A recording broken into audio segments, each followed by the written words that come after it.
have to tell y'all something. Hello, welcome to Yellow Door Urban Homestead. I am Asia and I'm an urban gardener growing in a small space out in my backyard. But today, if you remember, we had seeds that we have to re-sow because some of them didn't come up, some of them did come up. I have to tell y'all something. So you remember when I was repotting my seeds, I pricked them out, my seedlings. I pricked them out and I put them into other pots, right? And one of the things I told you all was make sure your soil is not too moist. So listen, I told y'all that, and then I turned around and was like, here, take all of this water. So we do have a little bit of dampening off on some of our plants that we just re-sowed, but it's okay. We're gonna figure that out. I won't be watering anytime soon. So last year, I was working and I had so much going on that I wasn't watering them at all. This year, I'm taking care of them way too much, apparently, and I'm over watering. So it's okay. We still have quite a few plants that's still alive. I'm just not gonna water anymore. They are still out in the small greenhouse. You see I have a head on and the heater in here. The temperature just switched up on us. The whole entire forecast switched up on us. It was supposed to be like 60 degrees today and sunny. It is 55, but it does not feel like 55 out here, and it is cloudy. So that's why we're in the greenhouse. Well, and because we have to get these seeds sown. But I would very much prefer to be out there filling up bags, which we'll just have to get back to that next week. So today, while I'm out here sowing these seeds, I feel like y'all have seen me sow seeds a million times, and I'm pretty sure, you know, maybe you do want to see it again. But the other thing we're going to do instead, I have screenshotted 25 questions. So I'm going to sit out here and I'm going to sow seeds and I'm going to answer you all's questions. I went back, I think like 7 or 8 days to the questions that were in my comments that I have not gotten to. And so I'm going to answer them on camera today. But let me fill up these pots. So I'm doing everything in the small 6-cell trays because we don't have a lot of time left. And so I think they'll have plenty of time to grow in these. They have the hole at the bottom. They have the air pruning slot in them, so I think that they'll be fine to go in here because by the time they are probably ready to go out into other trays or into other pots, it'll be time to actually plant them out into the garden, I think. If not, we'll just have to pot up, but this is my thinking on this. So we are going to pot them in the 6-cell trays. So I am redoing my marigolds, my zinnias. I also forgot to sow my sunflowers, so I'm going to sow those today too. We are going to redo the hollyhocks as well. So with that being said, oh, and some basil. We're going to get into this. Updates. I have not had Peace eating any more eggs. I don't know what that day was. I don't know what she had going on and why she ate that egg, but she hasn't eaten anymore. I do appreciate everybody leaving comments about like, don't let that continue. I wasn't going to. I was absolutely going to be watching her and figuring out what I needed to do. What I am going to do is order some of the little bags that you can hang so that they can like eat lettuce out of it or whatever you put in it. So that might help with boredom if her reason for eating it was boredom. I don't really know why she ate that egg. And then some people said calcium. I'm not going to do anything about calcium as it relates to my flock because everyone's not eating eggs. It was just a one-time thing that Peace did the other day, and I happened to be recording and on camera. So I'm not going to do anything about that except for give them something that if it was a boredom situation, you know, she'll have something else she could do. I have not caught her eating any more eggs. When I come out in the morning, she is now outside with everybody else. It was just a one-time thing and that she decided to do. So I don't know why she did that. So first question, and I am going to take the time to put these questions up on the screen today, but the first question is, I'm new to your channel. You mentioned quail. Are they easier to care for versus chickens? So I would kind of say yes, although they kind of both need the same thing. They both need food, they both need water, they both need shelter, they both need their bedding to be dry. And so I do the same things for them. What I have noticed is I haven't had any like disease issues. So with like my chickens, sometimes they'll get vent gleat and I have to clean their butts. There are all kinds of diseases that chickens can get. The only thing I've really dealt with is vent gleat, and then I had one chicken recently pass, and for whatever reason I cannot remember the name of the disease that it had, but I just made it comfortable because my chickens are not for eating. So with that being said, I did not feel comfortable culling her, and so I just made her comfortable until she ended up passing away. The other thing though with quail is they are very feisty. They can be brutal to each other, and so if you are like trying to integrate, or if one just decides it wants to be the main one and it's going to take out whoever is in there, you do have to watch for those kind of things. But I don't think they're any easier to take care of. I think that they're both about the same as it relates to care.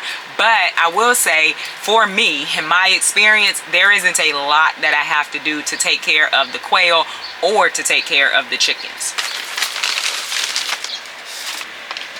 By the way, we're not going live today. We're not going live today because my mood is not the best. And so going live already makes me nervous. And so with that being said, we're not going to go live today, but I should be back next week, right? I should be back next week. We should be going live on Friday of next week. But there will be another video today. So there's two videos coming out today. There's this video where I'm answering your questions. And then if you remember, I got the meal. It's a food recycler. I put out my full review on that meal as well. So if you were interested in it, you should see that video coming out with this video. I've been working really hard today.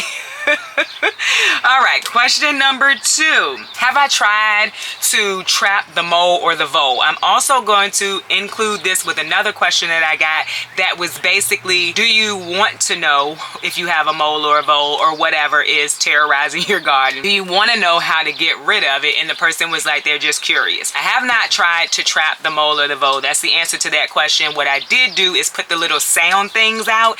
Well, I put one sound thing out, but then I made a mistake and covered it when I put down my landscape fabric, and so that's not working because it is solar powered. Do I want to know? I mean, I guess I do want to know, but I never see it come out of the ground. There isn't a hole that said it ever came out of the ground, and so I don't know how I would figure that out. Is it a big deal to me? No, because I am trying to grow food in its habitat, right? And so there are things that I can do, and at this point it is watering and stepping on, trying to close off the tunnel. But to answer your question, yes, I do want to know. I'm not going to go out of my way to figure it out though. Right now, it is not making it impossible for me to garden. It's making me have a little more work that I have to do to make sure that I can garden, but it's not causing me not to be able to garden at all. If you are new here, you won't know. I am very easygoing about my garden. Like, I'm not going to make it a big thing for myself because then I'm not going to want to do it. And so, yes, having that mole or vole or whatever it is, yes, it is aggravating. I won't say that it's not aggravating. It's very aggravating to come outside and see that it has tunneled in my garden and some things are loose or even laying over. Now, that doesn't happen every day, but it does happen. So yes, it's aggravating, but no, I'm not gonna go out of my way to figure out what it is. Like I said, I am gonna put out some more of the sound things, and someone said that they don't work. Now, I feel like I did see less activity. Was it gone? No. But did I see less activity when it was working? I think that I did. And so with that being said, that's what I'm gonna do, unless, like, for instance, I had mice at a point. I was trying to get rid of them humanely and they weren't going anywhere. And so then I just stepped it up and I was like, well, humanely isn't gonna work. And so I had to use snap traps because they were literally eating my harvest. It's not eating my harvest for the most part. I found a radish that had been eaten, but for the most part, it's not eating my garden. I just have to go and re-secure my plants. And so for me, it's just not a big deal. Question number 3. Someone said, hi Asia, you have big worms. What type are those? So one was just, it just said red worm. And then I believe one group is night crawlers. So someone asked me, have I ever thought about using T-posts for the small greenhouse? And I had not, right? I had not thought about that. But it's a great idea, and I'm planning to take down the compost bin, and I have T-posts, and so I may do that. But then I also kind of looked around this greenhouse. This greenhouse is not having any issues. Also, it is against the fence on 2 sides, so that plays a part in it. But I had old stakes from an old greenhouse, and that's what I'm using to hold this up too. I zip tied it to this, and then of course there are bricks and different things holding down the additional plastic. So I'm thinking I may may do that too, because that's an option. I do need to reinforce it. I do think I'm going to leave it where it is because that's where it's getting a good amount of sun. If I put it across from this greenhouse, it's not going to get a lot of sun. And so, you know, a part of my planning for this spring or summer was I wanted to move that greenhouse over here, but I don't think I'm going to do that because I want to use it and I want it to get a good amount of sun. I want to use it for my seedlings basically. And this year I am planning to succession sow, and with succession sowing, you know, I'll be starting seeds the whole way through spring and summer, and I don't want them to have to be in the house. I don't want to. If I could do it outside, that's what I want to do. And so I had not thought about that. I appreciate that suggestion because it probably will work. I don't know why I just never thought about it. Probably because I didn't want to go and buy any more T-posts. But since I'm taking down the compost pile, then I can use some of those T-posts too. I will give that a try. I appreciate that suggestion. Very good question. Someone asked me, do I throw away the soil that's in my bags and start over? I do not. What you saw me do this week is I had new bags that I needed to fill. I don't throw away my soil. I refresh it, and I'll make sure that when I refresh my soil that I make sure that I record it. I just add some compost to the bag and some granulated fertilizer, and that's what I do every year. So one thing about grow bags, they're not gonna look their best all year long, especially if you leave them out through all of the seasons. They're not gonna look their best. You're gonna get like what do you call it, moss growing up it. You may even get some salt lines on them. That doesn't bother me much, but if you're a person who likes to see your things clean, then leaving it out all year long, bad idea. But no, I do not. And most times I try to cover the soil with either some grass, as one of the quail, either some grass, some straw, some leaves, and that way the soil is still protected through all of the seasons. However, I did not do that this last season, and it's fine. I'm just going to revamp it with some compost and some granulated fertilizer when it's time to plant, and they'll be just fine. So to answer your question, no, I do not dump my soil and start over. In my mind, I don't dump the soil or pull all the soil out of my beds, and so I don't do it with my bags either, and it's been working just fine. Oh, and that person said they never knew that I smoked. Yeah, I don't, not gonna smoke on camera or anything, but I mean, I'm very transparent. And so with that being said, especially the first video when I first stopped smoking, I was like, it felt to me as I was walking around, I was like, this video is going to suck. I need to tell them why. Someone asked me, why don't I save my own potatoes to chip rather than buy them? I did. I have a video, I think it was back in February sometime, where I did plant. So the potatoes that I saved are in the first 10 bags. I wasn't planning to plant out 20 bags of potatoes, and so with that being said, I did have to go buy some.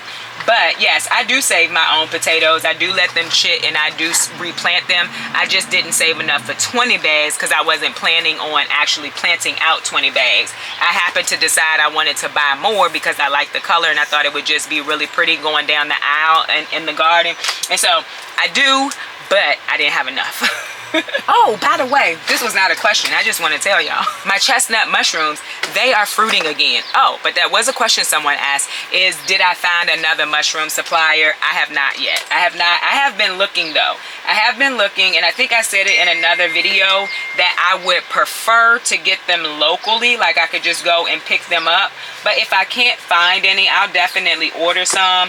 And when I do find another supplier, I'll absolutely let you all know, because I am still enjoying growing them. I am thinking though, when it gets warm outside, like, you know, the heat of the summer, because we're very humid here, that I'm going to bring the mushroom grow tent outside. I'm either going to put it in the small greenhouse or probably somewhere over here and just grow my mushrooms outside during the summer. I think that would be fun. And as an update for the mushrooms, I'm not seeing any mushrooms growing around my house. I do leave a portion of that tent open as well, and I'm not seeing any of that. I'm not having any issues with it, in case you were wondering about that. And I've been doing it now for what, a few months, I guess, or a couple months, and I haven't seen anything like that. So in case you were wondering, and in case any of the comments made you nervous, because I know they made me nervous, I was like, Lord, I'm gonna have mushrooms growing all in my house.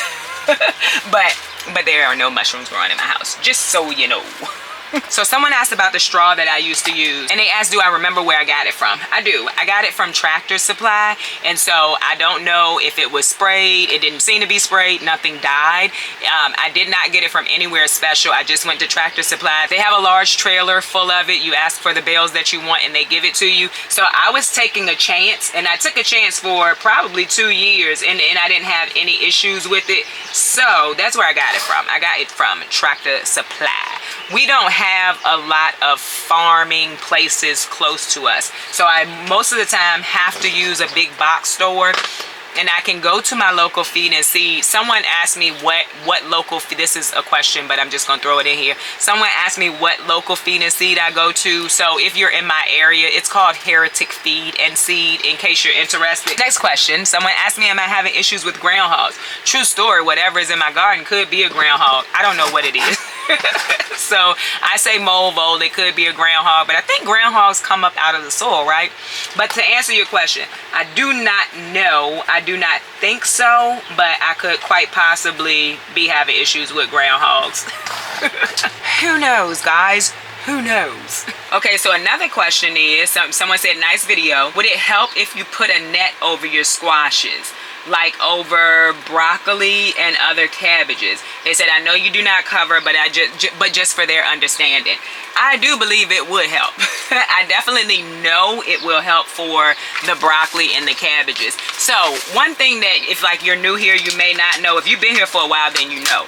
I have everything I need to cover anything in this garden. It's all in the shed that I don't want to go in. That's not why I don't cover. I don't cover because I don't want to have to take down my infrastructure. So I don't want to have to take down my T-post. I don't want to have to take down my trellises. So it does help. It does work as long as you have it extended over top of the vegetable. Because if you put netting on the vegetables, but it's not suspended over the vegetable, the moth can still come down onto the netting, and if the netting is sitting on the plant, it can still lay its eggs. So it still has to be suspended. I use PVC, and someone said to me at one point in one of my videos that I didn't mean PVC. I did. I meant PVC, the same PVC you use for like plumbing. It does bend. It is not easy, and it will throw you across the garden if you don't pay attention, but it does bend. But yes, it does make sense to cover if it's not too much more work. For me, in my opinion, it absolutely makes sense to cover, but also for me, it's just extra work, and I'm not willing to do it. That's truly the only reason why I do not cover. I started out covering in the winter. I started covering when I was putting out my brassicas in spring, all of that stuff. I just don't do it anymore, and I just hope for the best. And I still get harvest, so for me, I'm okay with that. But to answer your question, yes, regardless of what I do, it would help. Next question. Do you have a favorite way to cook your quail? I do. So I like mine in the oven. So I basically just put it in the oven and basically bake it. I season it, put it in the oven, and I bake it. But I also like it fried. The thing with frying it though is it kind of shrinks the meat, if that makes sense. And then it just seems like you're eating bone, especially on the leg portion of it. Because any kind of poultry that I fry, I like it fried hard. And so when I fry my quail, the legs are pretty much null and void. Because it's so crunchy, it's kind of like you're just eating bone. So to answer your question, my favorite way to cook it is in the oven. I just bake it in the oven. But I do want to try some new stuff. I'm probably this year going to look up some recipes and see what other preparations there are for quail, because that's the way I do it. My son prefers it in the oven too, but I've only tried it 2 ways, and that's in the oven and fried. And with that being said, I would like to see if there are other options that I have for cooking my quail. All right, next question. It's the person says, hi Asia, I love your channels. Yes, I watch both now. Thank you, I appreciate that. And they say, I have a question. When you decided to do your garden, did you draw it out on paper? If so, what were your deciding factors on placement on what you were growing? So I did not write it out on paper. I am one of those people that when I get my mind set to do something, I'm just going to do it. Originally, I only started out with the 1 block bed that I have that is closer to the fence. and I extended that from having it on the other side of the yard when me and my daughter were just kind of playing around with gardening a few years before. After that, after I had my first year gardening, I was like, I really like this. I decided to just add another bed beside it. And true story, I just started saying, oh, there's an extra space here, so I'm gonna put a bed here. And that's how it kind of just evolved into what it is. I didn't draw anything out. I literally just started adding things where I saw that I had space. And so yes, it might have been a little bit different had I planned it out, but I still like it the way that it is. I maybe would have made my rows a little bit bigger so that I could have bags in it and have more space to walk. I might have done something like that.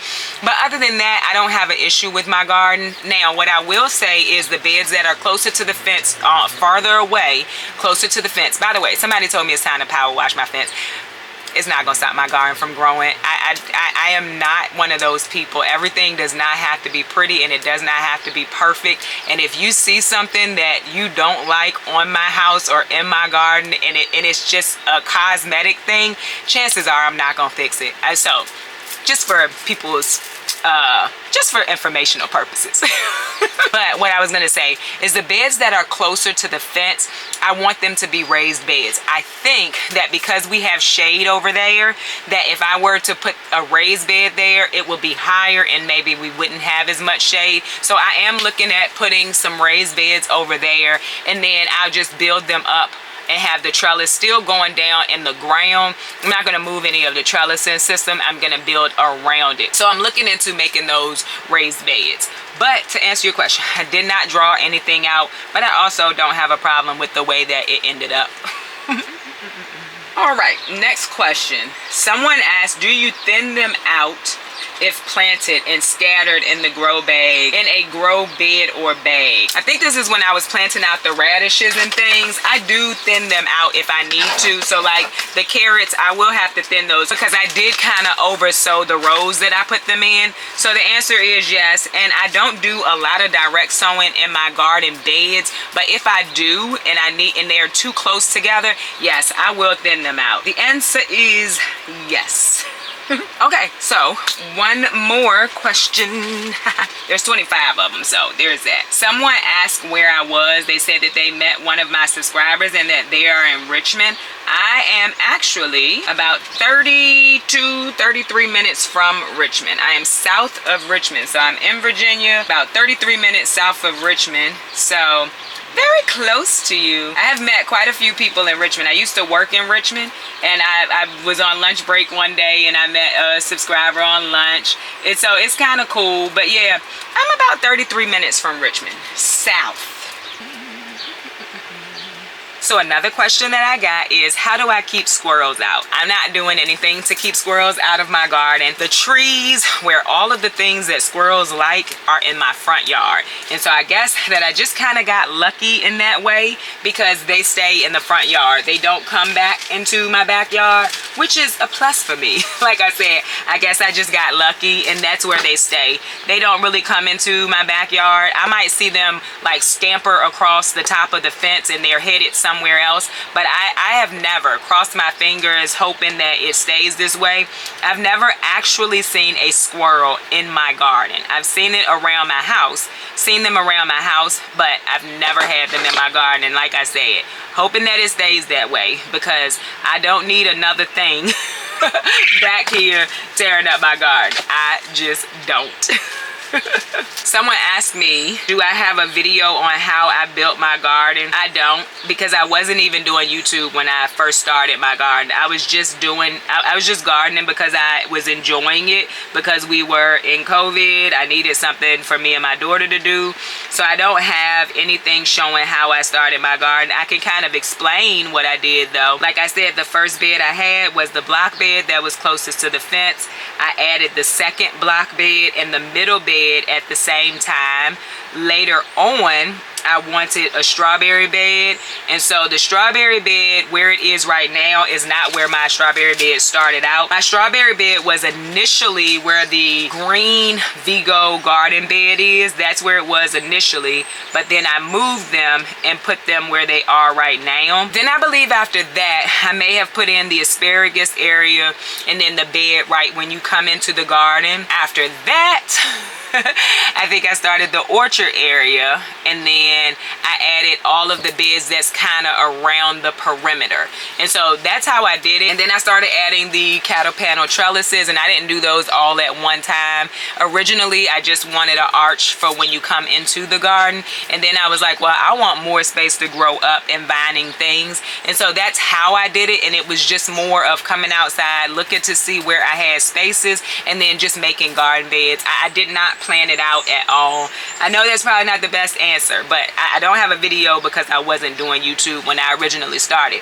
But if you want to kind of see what my garden looked like when I first started, you can go back like closer to the beginning of me starting YouTube, and you'll see kind of the progression if you watch a few of those videos. Next question is, hi, I live in Richmond, Virginia. I have been wanting to plant an apple tree from my local nursery. Any recommendations on when to best plant fruit trees? My recommendation and the garden rules say the best time to plant is in fall. And so that is because in fall the plant will still be dormant, but the roots will still be growing. So if the plant isn't growing but the roots are growing, it's going to help it to get established. And so fall is when they say is the best time, but you can also plant now or even like early spring. If you plant in spring, but you're going to have to make sure that you keep the soil moist around that plant because it needs to have its roots going out. And so with moisture, it's going to help the tree to really send its roots out. So for like the first year, you need to make sure that the soil stays moist because that's what's allowing the plant to get established. Per my research, per the garden rules.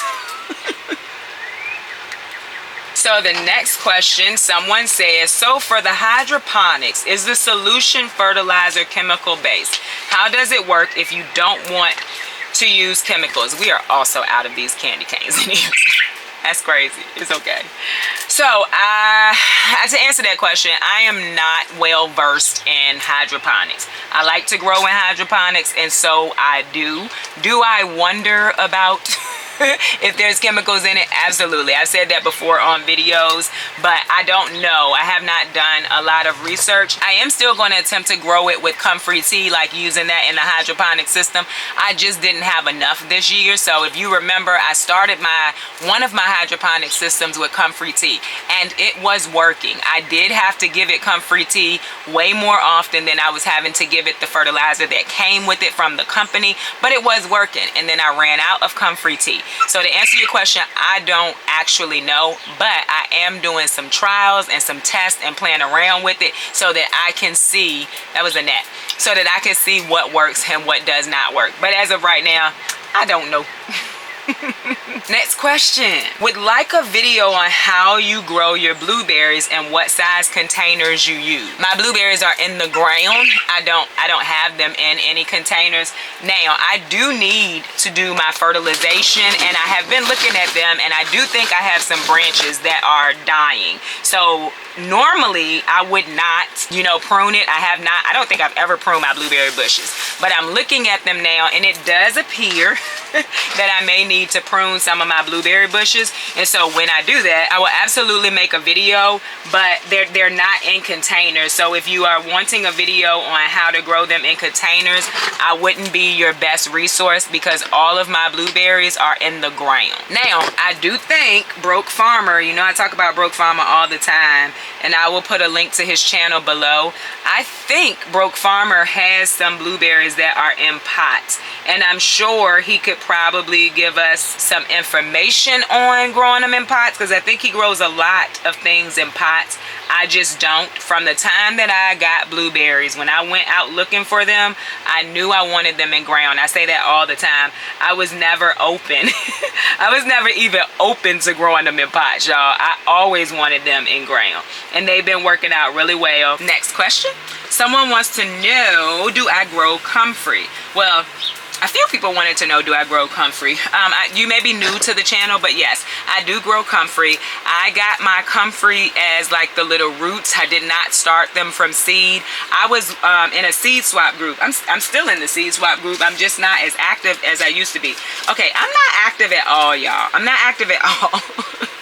Anyway, I'm in a seed swap group over on Instagram, and I think they swap seeds every Saturday.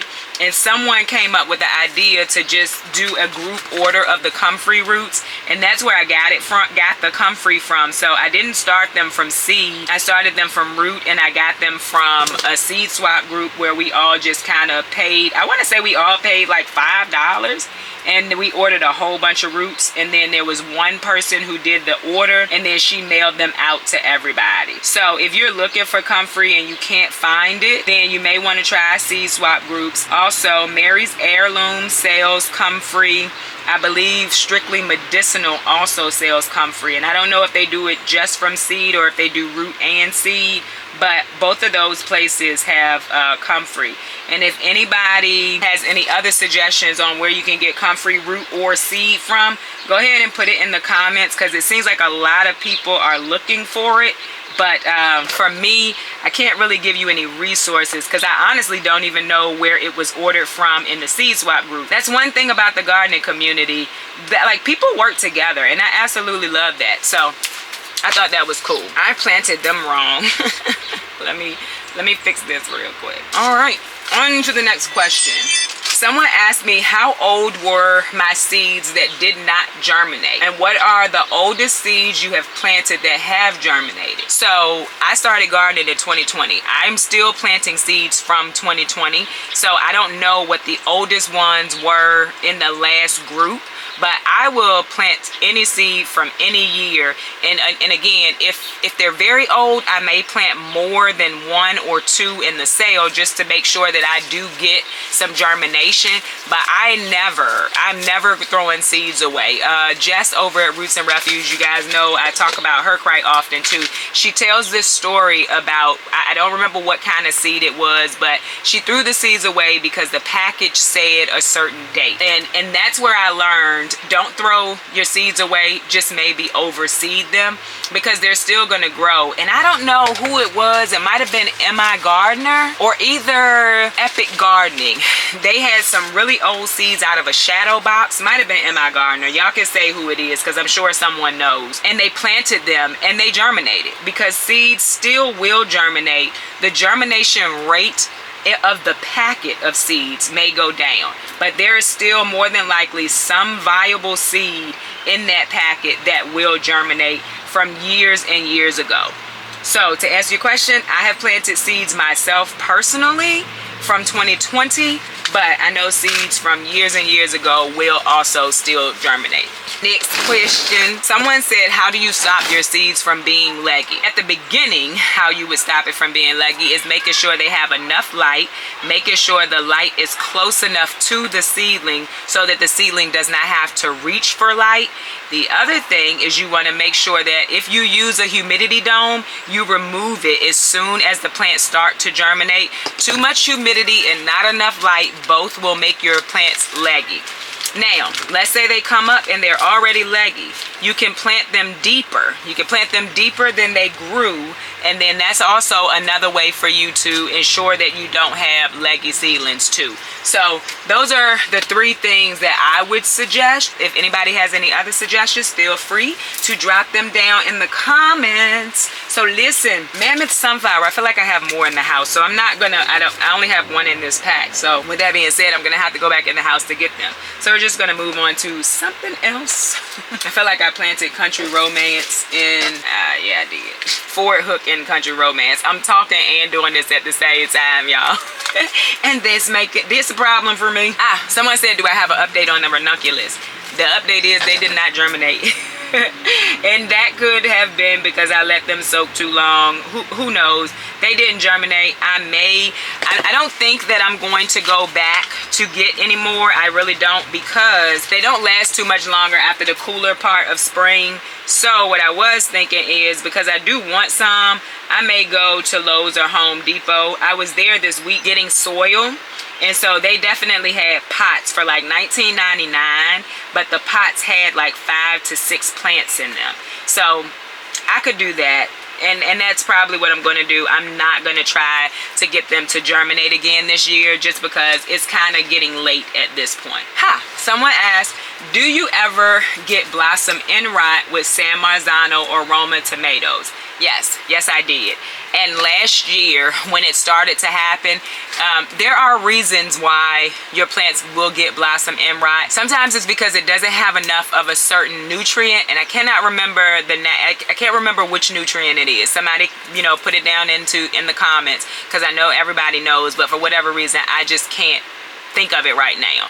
But the other thing is, if you're not watering evenly, then that can also cause blossom end rot. And so when I was having that issue last year, I did not attempt to fertilize any different. I just started to water better, and that helped my situation of blossom end rot. So yes, I have, and I dealt with it the way that I felt it necessary. But there are several different things on the internet and in the garden rules that it says you should do for blossom end rot, and so you could Google that. I'm sure somebody's gonna put it in the comments too. But yes, I have, and I just started watering better. Because my plants were also in bags, so that makes a difference. Bags dry out a little bit faster, and if it is dry, then the plant can't pull up the nutrients that's in the soil. Okay, so we are done sowing seeds at this point, and guess what? I'm actually on my last question. That worked out really well. So my last question is, someone said, I really want a portable greenhouse like yours, but have heard they blow over really easy. Where'd you get yours from, and how did you stabilize it? So I believe you're talking about my larger greenhouse, because the smaller one absolutely just kind of blew over. I talked about it a little while ago. Well, I talked about it in my last few videos, so I think you're talking about the larger one. The larger one is from Quick Tent. I will put a link down to it in the description. Anything I talked about today, I'll put it in the description. In most cases, everything is in the description already. So this is the larger one. I normally put the size, but I also put large beside it in case you're interested. So this greenhouse is actually reinforced with other greenhouse pieces. So I had a greenhouse before where I needed to purchase a new top for it, the plastic, but I couldn't find just the plastic, so I had to buy a whole new greenhouse. So I had poles left. So those poles are in the ground, and I attached them with zip ties. I also have bricks on the extra plastic that's at the bottom. I also have rocks on that too. I have some cement blocks. Well, I have some pieces of cement. I had a walkway that my brother just kind of took out for me, and then there were pieces left, so I have that on there as well.